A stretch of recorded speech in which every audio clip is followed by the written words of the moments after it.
ఈరోజు నా వాక్యం యొక్క అంశం ఏంటంటే దేవుని బిడ్డలుగా మనలో ఉండకూడని క్వాలిటీస్.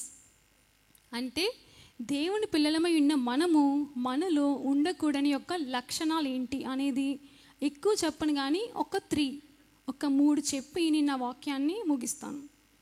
ప్రతి ఒక్కరు బైబిల్ తెరచి ఫిలిప్పీ 4వ అధ్యాయం 5వ వచనం. ఫిలిప్పీ పత్రిక 4వ అధ్యాయము 5వ వచనం. దేనిని గూర్చి చింతపడకుడు కానీ ప్రతి విషయములోనూ ప్రార్థనా విజ్ఞాపముల చేత కృతజ్ఞతాపూర్వకముగా మీ విన్నపములు దేవునికి తెలియజేయుడి. హల్లెలూయా. ఫస్ట్ క్వాలిటీ ఏంటి? చింతపడకుడి. ఫస్ట్ క్వాలిటీ ఏంటి? దేన్ని గురించి మనము చింతపడకూడదు. ఇక్కడ మీలో ఎవరికైనా చింతుందా? చింతలు అనేది అందరికీ ఉంటాయి. చింతలు మన చెంతనే ఉంటాయి, అంతే కదా. ప్రతి ఒక్కరికి ఎవరికి తగ్గట్టు వాళ్ళకి చింతలు ఉంటాయి. మీకు ఒక ఎగ్జాంపుల్ చెప్తాను. నేను, డాడీ, అమ్మ ఒకసారి ఒక చోట మీటింగ్కి వెళ్ళాం. అయితే అక్కడ దగ్గరలో ఒక చర్చ్కి వచ్చే వాళ్ళ ఇల్లు ఉంటే వెళ్ళాం. అయితే అక్కడ వాళ్ళ పేరెంట్స్ లేరు. అయితే ఒక పాప ఉంది. పేరెంట్స్ మేము వెళ్ళామని డ్రింక్ తీసుకురావడానికి వెళ్ళారు. అయితే అక్కడ పాప ఉంది. పాప ఉంటే అందక మాతో మాట్లాడుతుంది. వాళ్ళ డాడీ వాళ్ళు వచ్చేలోపు మాతో మాట్లాడుతుంది. అయితే మేము అడిగాము, అరే ఎలా ఉన్నారు, ఏంటి సంగతులు ఏంటి అంటే ఆ అమ్మాయి చాలా డల్గా మాట్లాడుతుంది, ఏదో సాడ్గా మాట్లాడుతుంది. ఎందుకురా నువ్వు సాడ్గా మాట్లాడుతున్నావు, అంత డల్గా ఉన్నావని డాడీ అమ్మాయిని అడిగారు. అడిగితే ఏం చెప్తాను మాస్టర్ గారు, నాకుండే వరీస్ నాకున్నాయి అంది. ఎవరు? 2nd క్లాస్ పాప. ఆ అమ్మాయి 2nd క్లాస్. ఆ అమ్మాయికి ఏం వరీస్ ఉంటే అరే నీ వరి ఏంట్రా అని డాడీ అడిగితే, కాదండి మా మేడం నాకు హోంవర్క్ ఇచ్చింది పాస్టర్ గారు. ఆ హోంవర్క్ ఏమో నాకు చాలా కష్టంగా ఉంది, అది రాయాలంటే ఏమో నాకు రావట్లేదు, మళ్ళీ స్కూల్కి వెళ్తేనేమో మేడం కొడతారు, వెళ్ళకపోతే ఏమో మా అమ్మ కొడుతుంది, అటు ఇటు కూడా నాకు కష్టంగా ఉంది పాస్టర్ గారు, నాకు ఈ వరి ఏంటండి బాబు అందంట. అలానే ఎవరికి తగ్గట్టు వాళ్ళకి చింతలు ఉంటాయి. చిన్నపిల్లలు అంటే చిన్నపిల్లలకి తగ్గట్టు, యవనస్తులు అంటే వాళ్ళకి తగ్గట్టు, పెద్దవాళ్ళంటే పెద్దవాళ్ళకి తగ్గట్టు, అలా ప్రతి ఒక్కరికి ఏముంటాయి? చింతలు అనేది ఉంటాయి. కానీ ఇక్కడ చూడండి, చింతలు ఉన్నప్పుడు భయపడమనుందా? చింతపడకుడి కానీ ప్రతి విషయములను ప్రార్థనా విజ్ఞాపముల చేత కృతజ్ఞతాపూర్వకముగా మీ విన్నపములు దేవునికి తెలియజేయుడి. హల్లెలూయా. చింతలు వస్తే నువ్వెంత మాత్రం భయపడకుండా ఆ చింతను బట్టి నువ్వు ప్రార్థన చేయాలి. ఏం చేయాలి? ప్రార్థన. ఇప్పుడు నీకు చింత ఉందనుకో, నువ్వు మనుషులకు చెప్తున్నావా? నార్మల్గా హ్యూమన్ నేచరే అంత. మనం ఫస్ట్ టైం దేవునికి చెప్పం, మనం ముందు మనుషులుగా చెప్తాం, అవునా కదా. ఫ్రెండ్స్గా ఉంటారు, వాళ్ళకే చెప్తాం కదా ఇలా ఉంది అంటే వాళ్ళు మన ముందు అవునా అలా ఉందా, అయ్యో సో సాడ్ అంటారు. మన తర్వాత మన వెనకాల దీనికి ఎలానే ఉండాలి, బాగా అయింది అని మనకే వెనకాల గోతులు తవ్వుతూ ఉంటారు. కన్నింగ్ మైండ్ సెట్తో ఉంటారు. కానీ దేవుడు ఎంత మాత్రం ఆ విధంగా ఉండడండి. నీకు చింత ఉంటే నువ్వు మనుషులకు చెప్తున్నావా? నేటి దినాన్న నీకు చింత ఉంటే నీ దేవునికి చెప్పు, నీ దేవుడే నీ చింతనంతటిని తొలగిస్తాడు. కాబట్టి నీకు చింత ఉంటే నువ్వు బాధపడకు, నువ్వు ఏడవకు. నువ్వు చింతపడితే నీకు ఆ చింతాన తొలగిపోద్దా? లేదండి. నీకు చింత ఉంటే నీ దేవునికి ప్రార్థన చేయి, నీ జీవితంలో నువ్వు అద్భుత కార్యాన్ని చూస్తావు. నెక్స్ట్ చూడండి, మత్తాయి సువార్త 6వ అధ్యాయం 25వ వచనం. మత్తాయి సువార్త 6వ అధ్యాయం 25వ వచనం తీసిన మరి చదవండి. అందువలన నేను మీతో చెప్పున్నదేమనగా, ఏమి తిందుమో ఏమి త్రాగుదుమో అని మీ ప్రాణమును గూర్చైనను ఏమి ధరించుకుందుమో అని నీ దేహమును గూర్చైనను చింతపడకుడి. హల్లెలూయా. నెక్స్ట్ వెంటనే సామెతలు తీయండి. సామెతలు గ్రంథము 29వ అధ్యాయం 25వ వచనం. సామెతలు, ప్రొవెర్బ్స్ 29:25. మీలో నెవడు చింతించుట వలన తన ఎత్తుమూరుడు ఎక్కువ చేసుకొనగలడు, మీ వస్త్రములను గురించి మీరు చింతింపనేలా. అంటే నువ్వు చింతించడం వల్ల ఆ చింత తీరుతుందా? ఆ చింత ఏమన్నా తగ్గుతుందా? పోనీ ఒక స్టేట్మెంట్ ఉంది. ఫర్ ఎగ్జాంపుల్ అనుకోండి, నీవు చింతిస్తే నీ చింత అంతా తీరిపోద్ది అనే స్టేట్మెంట్ ఉందా? అలా తీరిపోద్ది అంటే మనం చింతించడానికి ఒక రీజన్ ఉంది, లేదు కదా. నీవు చింతించడం వల్ల ఏది అవ్వదు, ఆ చింత తగ్గిపోదు, అలానే చింత పెరగదు, నీకు ఇంకా బాధ ఎక్కువైపోద్ది అంతే. ఆ బాధ ఎక్కువై ఇంకా అనారోగ్యాలు వస్తాయి, అవునా కదా. ఆ బాధకి, ఆ స్ట్రెస్ వల్ల మన బ్రెయిన్ సరిగా ఆలోచించలేదు. కాబట్టి ఎందుకు చింతిస్తున్నావు? నేటి దినాన్న ఫుడ్ కోసం చింత, ఏం బట్టలు వేసుకోవాలని చింత, హెల్త్ కోసం చింత, మన పిల్లలకి పెళ్ళిళ్ళ కోసం చింత, జాబ్ కోసం చింత, ఎగ్జామ్స్ కోసం చింత, అన్ని విధాలుగా మనకి ఏమున్నాయి? చింతలే కదా ఉన్నాయి. కానీ నువ్వు చింతించకూడదు. నీకు చింత ఉంటే నీ చింత యావత్తు ఎవరి మీద ఏమన్నాడు? దేవుని మీద. చూడండి, పేతురు మొదటి పత్రిక 5వ అధ్యాయం 7వ వచనం. పేతురు మొదటి పత్రిక 5:7. ఆయన మమ్మను గూర్చి చింతించుచున్నాడు గనుక నీ చింత యావత్తు ఆయన మీద వేయుడి. హల్లెలూయా. నీ చింత యావత్తు మనుషుల మీద వేయి అన్నాడా? నీ చింత యావత్తు నీ ఫ్రెండ్స్ మీద వేయి అన్నాడా? ఎవరి మీద ఏమన్నాడు? దేవుని మీద. మీకు ఒక ఉదాహరణ చెప్తాను. ఒక పాతకాలపు ఆంటీ, అంటే పూర్వకాలంలో ఉన్న ఆంటీ ఒక ట్రైన్ ఎక్కింది. ఏమెక్కింది? ట్రైన్. అయితే లగేజ్ అది ఉంటుంది కదా, పాతకాలం కాబట్టి ట్రంక్ పెట్లు అవి ఉంటాయి కదా. అయితే ఆవిడ ట్రైన్ ఎక్కింది. ఆ లగేజ్ అంతా ఆవిడ ఒళ్ళో పెట్టుకుంది. ఎక్కడ? పక్కన ప్లేస్ ఉంటుంది కదా, పక్కన పెట్టచ్చు కదా. ఒళ్ళో ఎందుకు పెట్టుకుంది? ఒళ్ళో పెట్టుకుంది. పక్కన కో ప్యాసింజర్స్ ఉంటారు కదా, ఆవిడతో ప్రయాణం చేసేవాళ్ళు. వాళ్ళు, ఆంటీ మీరు ఎందుకు అలా ఒళ్ళో పెట్టుకున్నారు? పక్కన ప్లేస్ ఉంది కదా, పక్కన పెట్టొచ్చు కదా ఆంటీ, మీకు కొంచెం బరువు తగ్గుతుంది, వయసులో కొంచెం పెద్ద వయసులో ఉన్నారు, ఎందుకంటే శ్రమ మీకంటే. దాన్నే ముందులే బాబు, ట్రైన్ అసలు నన్ను మోయడమే ఎక్కువ, నా బరువుల్ని ట్రైన్ ఏం మోస్తుంది బాబు అందంట. అలానే మనం కూడా చాలాసార్లు, దేవా నేను నీ చేతిలోనే ఉన్నాను, కానీ నా బరువులు, నా చింతలు, నా ఇబ్బందులు అన్నీ నేనే మోసుకుంటాను అంటున్నావు. నువ్వు ప్రార్థన చేస్తున్నావు నీ చింతల గురించి, చేయట్లే. అందుకే నీ బరువులు, నీ బాధలన్నీ నువ్వే మోసుకుందాం అనుకుంటున్నావు. దేవుడేమో నువ్వు నా చేతిలో ఉన్నావు కదా, నేను నిన్ను నా అరిచేతి మీద చెక్కుకొని ఉన్నాను కదా, మరి నువ్వెందుకు నీ చింతల గురించి నాకు ప్రార్థన చేయట్లేదు? నువ్వు చేస్తామని నేను ఎదురు చూస్తున్నాను కదా, నువ్వెందుకు చేయట్లేదని దేవుడు బాధపడుచున్నాడు. నేటి దినాన నీకు చింత ఉందా? నీకు చింత ఉంటే చింత అంతా ప్రార్థనగా మార్చు. చింత plus prayer equals to great reaction. అంటే నీకు చింత ఉందా? ప్రార్థన చేయి. నీ జీవితంలో గొప్ప సమాధానాన్ని నువ్వు చూస్తావు. అంతేగాని చింత వచ్చిందని కృంగిపోయి బాధపడిపోయి నీ ఆరోగ్యాన్ని ఎంత మాత్రం స్పాయిల్ చేసుకోకు. అసలు ఎవరు చింతపడతారు అనేది నేను ఒకటి చూపించి చూడండి.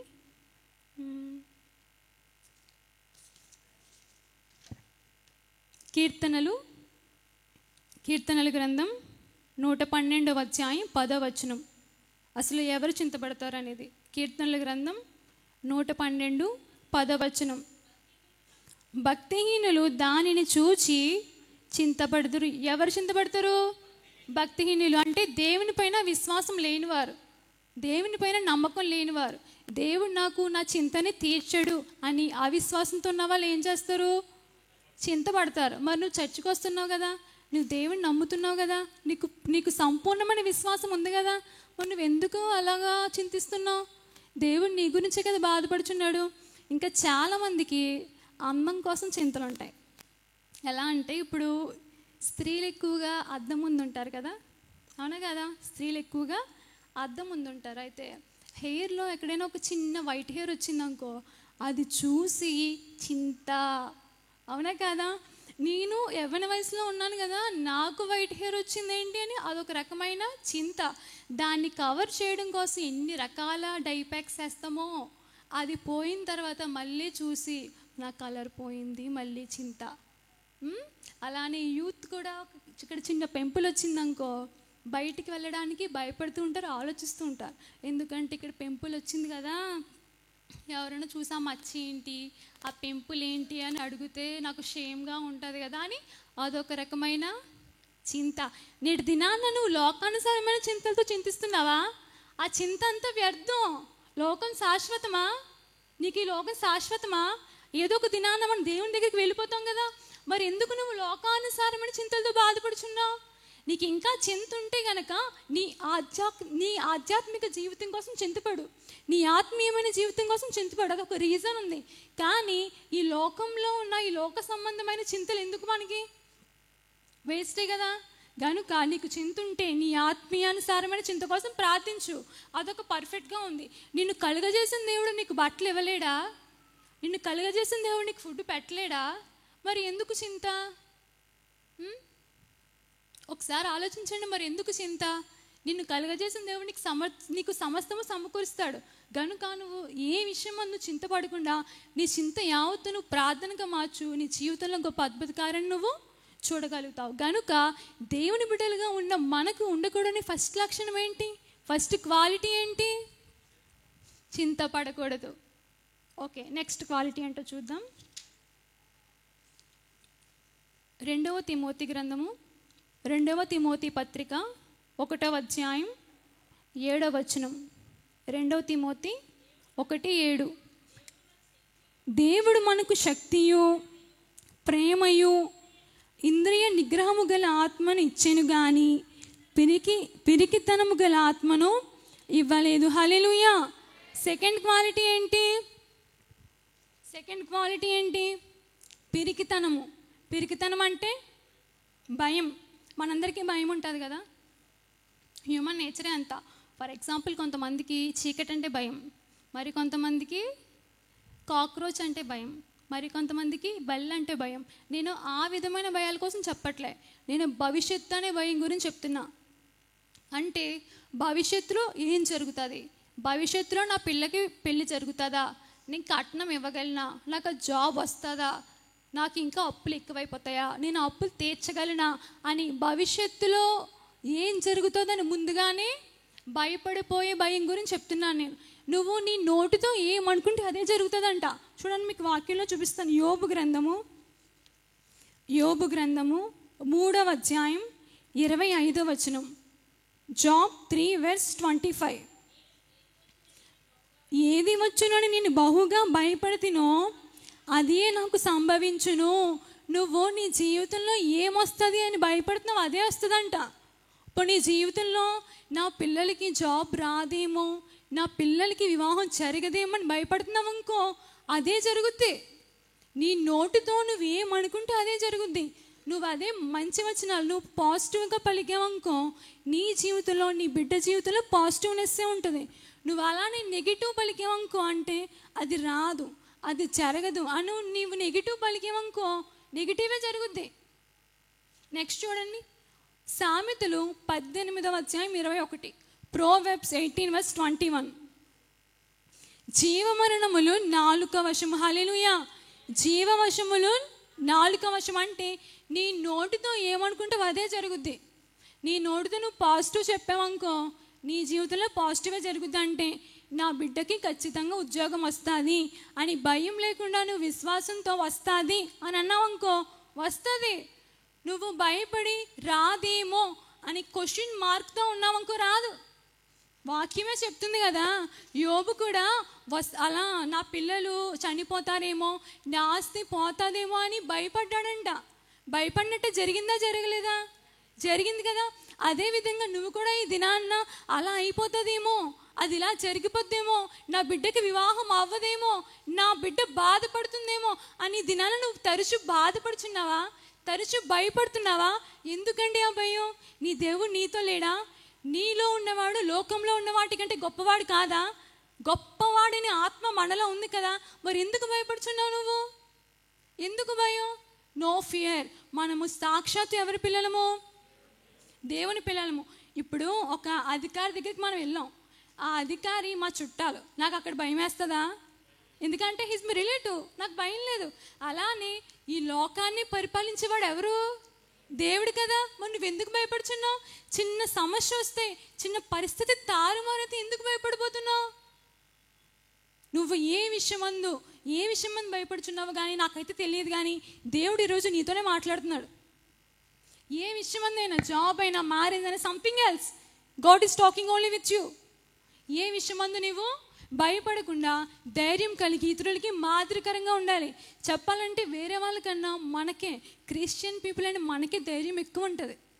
ఏదైనా సాధించగలిగే నమ్మకం, ధైర్యం, దృఢం, అన్ని సంకల్పం అన్నీ మనకే ఉంటాయి. ఎందుకంటే మన బైబిల్ మనకు అన్నీ నేర్పిస్తుంది కదా.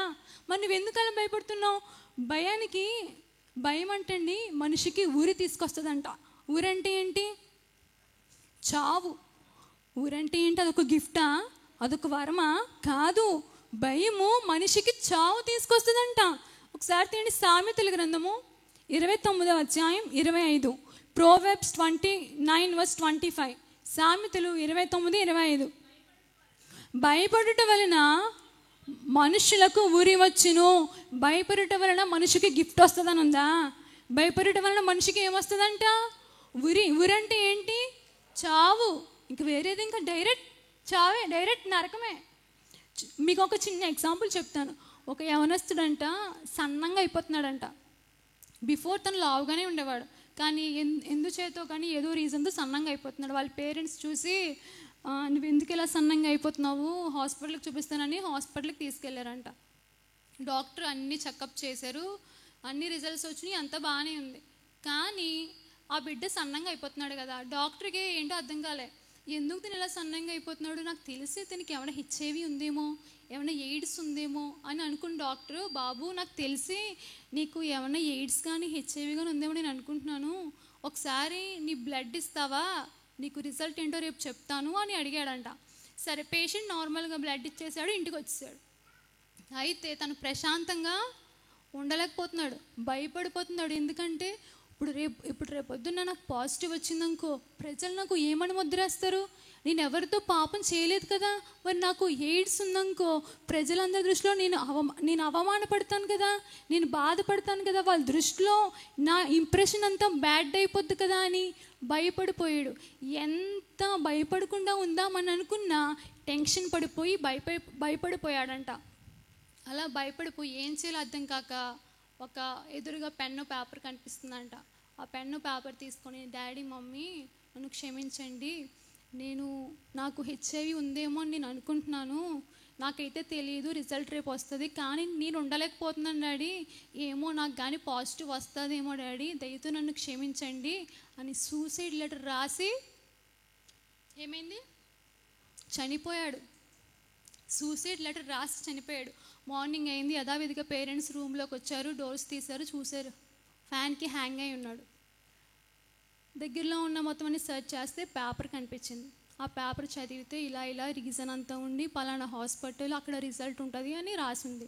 ఆ పేపర్ తీసుకెళ్ళారు, హాస్పిటల్కి వెళ్ళారు, రిజల్ట్ అంతా చూశారు. రిజల్ట్ ఏమొచ్చింది అనుకుంటున్నారు మీరు?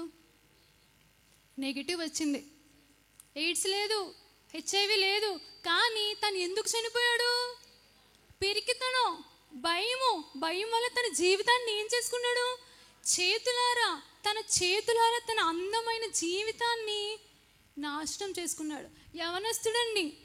యవనస్తుడు తను పుట్టి మహా అయితే ఒక 18-19 ఇయర్స్ అయ్యి ఉండొచ్చు, ఇంకా లైఫ్లో ఎంతో అనుభవించాలి కదా. కానీ ఏ రీజన్తో తన జీవితాన్ని పోగొట్టుకున్నాడు? ఓన్లీ ఫియర్, ఓన్లీ భయం వల్ల తన జీవితాన్ని నాశనం చేసుకున్నాడు. భయం అలాంటిదండి. భయం అనే వర్డ్ వినడానికి చాలా ఈజీగా ఉన్నా భయం అనేది చాలా పెద్దది. ఆ భయం అనేది అపవాది మనలో పెడతాదండి. భయం అనేది చాలా పెద్దది. చూడటానికి ఒక భయము 3 వర్డ్సే, కానీ భయము మనిషికి చావుని తీసుకొస్తుంది. కానీ నువ్వెంత మాత్రం భయపడకు. ఎంత క్లిష్టమైన సందర్భమైనా, ఎంత పరిస్థితి తారుమారైనా, నాలో ఉన్నవాడు లోకంలో ఉన్నవాడి కంటే శ్రేష్ఠుడు గనుక నేను దేనికి భయపడను. హల్లెలూయా. నువ్వు దేనికి భయపడకు. ఇంకా భయపడే వాళ్ళు నీ దగ్గరికి వస్తే నువ్వు దేనికి భయపడుతున్నావు, మనకు దేవుడు ఉన్నాడు కదా, నువ్వు ఇంకా మోటివేట్ చేయి. నువ్వు మోటివేట్ చేయకుండా నువ్వే భయపడిపోతే ఇంకా నీ పక్క వాళ్ళు కూడా భయపడిపోతారు. హ్యూమన్ నేచరే అంత, మనిషికి ఇన్ఫ్లుయెన్స్ ఎక్కువ ఉంటుంది. ఒక ఊర్లో ఒక ఫ్యామిలీలో ఒక అతను ఉన్నాడు.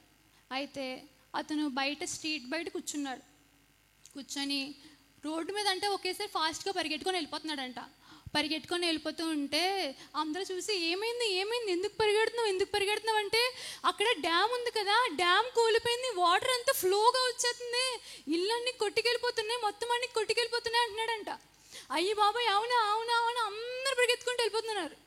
అయితే అక్కడ ముసలాడు అన్నాడు, బాబు ఏమైంది అని అడిగితే, అక్కడ డ్యామ్ ఉంది తాత, డ్యామ్ పగిలిపోయిందంట, వాటర్ అంతా ఓవర్ఫ్లోలో వచ్చేసిందంట, ఇల్లులు సామాన్లు అన్నీ కొట్టుకెళ్ళిపోతున్నాయంట, ఈవెన్ కార్లు కూడా కొట్టుకెళ్ళిపోతున్నాయంట తాత అంటే, తాత కూడా అలా పరిగెట్టుకుంటూ వెళ్ళిపోతున్నాడంట. ఇంతకీ ఒక అతను ఆలోచిస్తున్నాడు, అరే అసలు మన ఊర్లో డ్యామ్ ఉందా? అసలు మన ఊర్లో డ్యామ్ లేదు కదా, హైదరాబాద్లో ఉంది డ్యాము, విజయవాడలో ఉంది డ్యాము, ద్రాక్షారంలో డ్యామ్ ఉందా, పోనీ పేరూరులో డ్యామ్ ఉందా? లేదు కదా. ఇలా పరిగెట్టేస్తున్నారేంటి?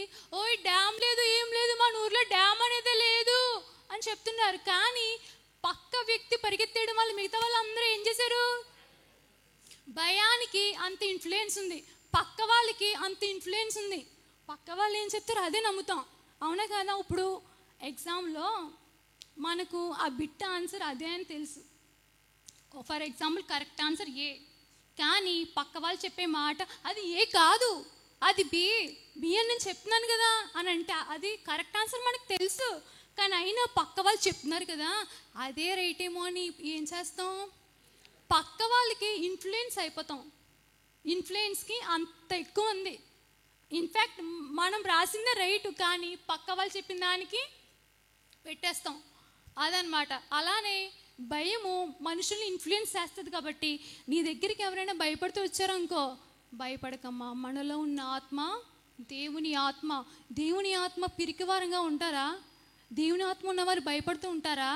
ఇక్కడ అదే కదా ఉంది. నేను నీకు శక్తివంతమైన ఆత్మని ఇచ్చాను కానీ పిరికి ఆత్మని ఇచ్చాడు అన్నాడా? లేదు కదా. మరి నువ్వు ఎందుకంత పిరికితనంగా ఉంటావు? ప్రతి సిచ్యువేషన్కి ఎందుకలా భయపడిపోతూ ఉంటావు? నువ్వు ఏ విషయమందైనా ధైర్యంతో నా దేవుడు నాతో ఉన్నాడని నమ్ము. దేనికి నీకు ఇంక భయం రాదు. నువ్వు ముందు దేవునికి భయపడు. దేవునికి భయపడ్డావనుకో, నువ్వు ఇంకా ఈ లోకంలో ఉన్న ఏ రీజన్స్కి నువ్వు భయపడాల్సిన అవసరం లేదు. దేవునికి భయపడు ఫస్ట్. కాబట్టి మనలో ఉండకూడని లక్షణం ఏంటి? భయం. ఫస్ట్ క్వాలిటీ ఏంటి? చింతపడకుడి. సెకండ్ క్వాలిటీ భయం. మత్తయి సువార్త 10వ అధ్యాయం 30వ వచనం ఒకసారి తీయండి. మాథ్యూ 10:30. మత్తయి సువార్త 10వ అధ్యాయం 30వ వచనం. మీ తల వెంట్రుకలన్నీ లెక్కింపబడి ఉన్నవి గనుక మీరు భయపడకుడి. హల్లెలూయా. తల వెంట్రుకలు ఎన్ని ఉంటాయి? మన హెయిర్లో హెయిర్ పార్టికల్స్ అనేవి ఎన్ని ఉంటాయి మీకు తెలుసా? మన హెయిర్ ఊడిందనుకో, నాకు ఇంతే ఊడింది, నాకు ఎంత ఊడింది అంటాం, కానీ నాకు 10 ఊడాయి, నాకు 20 ఊడాయి అంటామా? లేదు కదా. అసలు మీరు లెక్కెట్టుకున్నారా మన హెయిర్లో ఎన్ని ఉంటాయో? క్యాష్ కౌంటింగ్ మిషన్స్ ఉన్నాయి, కానీ హెయిర్ కౌంటింగ్ మిషన్స్ ఉన్నాయా? లేదు కదా. అది అసలు సాధ్యమా? కౌంట్ చేయగలమా? కానీ దేవుడు కౌంట్ చేశాడంటే నా పట్ల దేవునికి ఎంత శ్రద్ధ ఉండొచ్చు? అవునా కదా. ఎంత కేర్ ఉండొచ్చు. కానీ నువ్వు ఎందుకు చిన్న విషయానికి భయపడిపోతున్నావు? నీ హెయిర్ లెక్కించిన దేవుడు నీలో ఉన్న బాధల్ని దేవుడు లెక్కించడా? నీలో ఉన్న చింతని దేవుడు లెక్కించడా? మరి ఎందుకు నువ్వు భయపడిపోతున్నావు? నీ తల వెంట్రుకలు లెక్కించాడు దేవుడు. నీ జీవితంలో ఉన్న సమస్యల్ని దేవుడు లెక్కించడా? లెక్కిస్తాడు కదా. నీకు భయం వేసినా, నీకు చింతున్నా, వాటన్నిటిని ప్రార్థనగా మార్చు. నీ జీవితంలో గొప్ప సమాధానాన్ని నువ్వు చూస్తావు. హల్లెలూయా. కాబట్టి అందరూ చెప్పండి, నేను దేనికి భయపడను. దేవుడు నాలో ఉన్నాడు. నాలో ఉన్నవాడు లోకంలో ఉన్నవాడి కంటే శ్రేష్ఠుడు, గొప్పవాడు. హల్లెలూయా. మీ నోటితో మీరే చెప్పారు కదా. అయితే మీ లైఫ్లో ఏ సిచ్యువేషన్ అన్నా, ఏ పరిస్థితి అన్నా మీకు అనుకూలంగా లేదనుకో, మీరు ఇదే అనుకోండి, ఏంటి? దేవుడు నాలో ఉన్నాడు, నాలో ఉన్నవాడు లోకంలో ఉన్నవాడి కంటే గొప్పవాడు. సమస్య ఆఫ్టర్ ఆల్ నాకది. ఎందుకు నాకు భయం? నా దేవుడు నాతో ఉన్నాడు కదా, నా దేవుడు భయపడొద్దు అన్నాడు కదా అని నువ్వు ఎప్పుడైతే నీ దేవుని యందు నిరీక్షణ ఉంచి భయపడకుండా ధైర్యంగా ఉంటావో, దేవుడు చాలా హ్యాపీ అయిపోతాడు. అరే నేను నానే కదా నా బిడ్డ ఇంత హ్యాపీ ఫీల్ అవుతుంది, నా బిడ్డకి ఎలా అన్నా సమస్య నుంచి నేను విజయం తీసుకురావాలి, ఆ సమస్య తన నుంచి నేను తీసేయాలని దేవుడు నీ కొరకు ఆలోచిస్తాడు. హల్లెలూయా. కాబట్టి మనలో ఉండకూడని లక్షణం ఏంటి? ఫస్ట్ది చింతపడకుడి. సెకండ్ క్వాలిటీ భయపడకుడి. నేను ఒక థర్డ్ క్వాలిటీ చెప్పి నా వాక్యాన్ని ముగిస్తాను. యోబు గ్రంథము 5వ అధ్యాయం 2. జాబ్ 5:2. దౌర్భాగ్యమును గూర్చి ఏడ్చుట వలన మూఢులు నశించెదరు, బుద్ధి లేని వారు అసూయ వలన చచ్చెదరు. హల్లెలూయా. థర్డ్ క్వాలిటీ ఏంటి? అసూయ. What is the mean of అసూయ? జెలసీనెస్. అసూయ అంటే ఏంటి? జెలసీ. పక్క వాళ్ళని చూసి నాకు అది లేదు, తనకు అది ఉంది, నాకు కూడా ఉంటే బాగుంది, తనకి ఎందుకుంది అనేది ఏంటి? అసూయ. దేవుడంట పైనుంచి మనకి ఏమి ఇద్దామని ఇలా కిందకి చూస్తుంటే అంట మనం ఏం చేస్తామంటే పక్క వాళ్ళకు ఉందా, ఈ పక్కన వాళ్ళకు ఉందా అని పక్కన ఎత్తుకుంటామంట. దేవా నువ్వు నా వైపు చూస్తున్నావు కదా, దేవా నువ్వు నీ దేవుని వైపు చూసావనుకో, దేవుడు నీ వైపు చూసి ఆనందిస్తాడు. కానీ ఆయన మనల్ని చూస్తున్నప్పుడు ఈ పక్కన ఆ పక్కన సెర్చ్ చేస్తూ ఉంటామంట. అసూయ అనేది చాలా భయంకరమైన పాపం అంట. బైబిల్లో ఫస్ట్ కుండా నరహత్య అసూయ వల్ల చేయబడింది. కయ్యేను హేబేల్ని ఎందుకు చంపేశాడు? అసూయ. అసూయ అనేది 3 వర్డ్సే, కానీ ఒక మనిషి ప్రాణాన్ని తీసేసింది. అసలు అసూయ అనేది ఎందుకు వస్తుంది? అసలు జెలసీనెస్ అనేది ఎందుకు వస్తుంది? ఇతరులతో పోల్చుకోవడం వల్ల. ఇప్పుడు మనం ఉన్నాము, మన పక్కింటి వాళ్ళకి కారు ఉంది, వాళ్ళకి కారు ఉంది, నాకు కారు లేదు. ఎందుకు? వాళ్ళు గొప్ప నాకంటే గొప్పగా ఉన్నాడా? కుళ్ళు అనేది అసూయ. ఇప్పుడు నువ్వు పక్క వాళ్ళతో పోల్చుకున్నావు, వాళ్ళు నీకన్నా గొప్పగా ఉన్నారనుకో, నీకేమొస్తుంది? అసూయ, కుళ్ళు. మళ్ళీ ఈ పక్కన వాళ్ళతో పోల్చుకున్నావు, వాళ్ళు నీకన్నా తక్కువగా ఉన్నారనుకో, నువ్వు వాళ్ళ మీద కొంచెం ఒక అంగుళం ఎక్కువ ఉన్నావు అనుకో, నీకేమొస్తుంది? గర్వం వస్తుంది. నాశనానికి ముందు ఏం నడుస్తుందంట? గర్వం నడుస్తుంది కదా. వాళ్ళు నీకన్నా తక్కువ ఉంటే కుళ్ళు, నీకన్నా ఎక్కువ ఉంటే కదా. మరి ఎందుకు నువ్వు ఇతరులతో కంపేర్ చేసుకుంటావు? ఇతరులతో ఎందుకు కంపారిజన్ చేసుకుంటావు? అసలు నువ్వెంత యూనిక్కో నీకు తెలుసా? నువ్వు ఎంత స్పెషలో నీకు తెలుసా? నీకున్న ఫింగర్ ప్రింట్ ఇంకొకరు ఎవ్వరికి ఉండదంట. అసలు ఈ ఫింగర్ ప్రింట్లో అంత ఏముంది? ఇందులో అంత డిజైన్ ఏముంది? అసలు మనం ఏదైనా డయాగ్రామ్ చూసామనుకో యాజ్ ఇట్ ఈస్ డ్రా చేస్తాం, కానీ యాజ్ ఇట్ ఈస్ వస్తుంది లేదా లేదు. కానీ మనకున్న ఫింగర్ ప్రింట్ అంట వేరే వాళ్ళు ఎవరికి ఉండదంట. అసలు ఈ ఫింగర్ ప్రింట్లో అన్నీ ఏముంటుంది? అదే చూస్తాను ఖాళీ ఉన్నప్పుడు. అందరూ ఒకేలా ఉంటాయి కదా, ఒకే గీతలు ఉంటాయి, అన్నీ ఒకేలా ఉంటాయి. కానీ మనకున్న ఫింగర్ ప్రింట్ వేరియేషన్ ఈ ప్రపంచంలో ఎవరికి, not only this, even nose, ముక్కంట. నా ముక్కు ఇలా కొంచెం ఇలా తప్పడుగా ఉందా, నాకున్నట్టు ఈ ప్రపంచంలో ఎవరికి ఉండదంట. నాకున్న స్ట్రక్చర్, నాకున్న విధానం ఎవరికి ఉండదంట. అసలు దేవుడు అంత ఎలా చేశాడు మనల్ని? ఎంత జ్ఞానం ఉంటే అలా చేస్తాడండి, ఎంత టైం తీసుకుని ఉంటే అలా చేస్తాడు. నాకున్న ఇయర్ కూడా, మనకున్న చెవ్వంట ఫర్ ఎగ్జాంపుల్ నాకు ఇలా ఉందా, నాకు ఇలా ఉన్నట్టు ఈ విధానం ఎవరికి ఉండదంట, ప్రపంచంలోనే ఎవరికి ఉండదంట. అసలు ఎంత గొప్ప దేవుడు అండి మన దేవుడు. ఈవెన్ మన ఐరిస్, కళ్ళల్లో ఉన్న ఐరిస్ ఉంది కదా, అందుకే చూడండి ఆధార్ కార్డుకి ఎక్కడికైనా వెళ్ళినప్పుడు ఒక్కొక్కసారి కన్ను తీసుకుంటారు కదా. మనకున్న ఐరిస్ ఈ ప్రపంచంలో ఎవరికి ఉండదు. నిన్ను నన్ను దేవుడు అంత యూనిక్గా చేశాడు కదా, అంత స్పెషల్గా చేశాడు కదా. Then why you are comparing yourself to others? మరి ఎందుకు నువ్వు నీ పక్క వాళ్ళని చూసి కంపేర్ చేసుకుంటావు? నీ దేవుడు కంపేర్ చేశాడా నిన్ను? లేదు కదా. నువ్వెందుకు కంపేర్ చేసుకున్నావు? కంపేర్ చేసినట్టే ఉంటే ఒక మిషన్లో మనల్ని మట్టితోనే కదా చేశారు.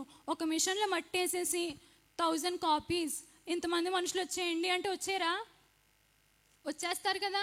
కానీ ఆయన ఎవరికి వారుగా సింగిల్గా చేశాడు, యూనిక్గా, స్పెషల్గా. అంత సింగిల్గా చేసినప్పుడు నా జీవితంలో ఉన్న సమస్యల్ని దేవుడు తీర్చడా? నా జీవితంలో ఉన్న బాధలు చింతల్ని దేవుడు తీర్చడా? తీరుస్తాడు కదా. నువ్వు ఎందుకు పక్క వాళ్ళని చూసి వాళ్ళకి ఇచ్చాడు నాకు ఇవ్వలేదని అనుకుంటున్నావు?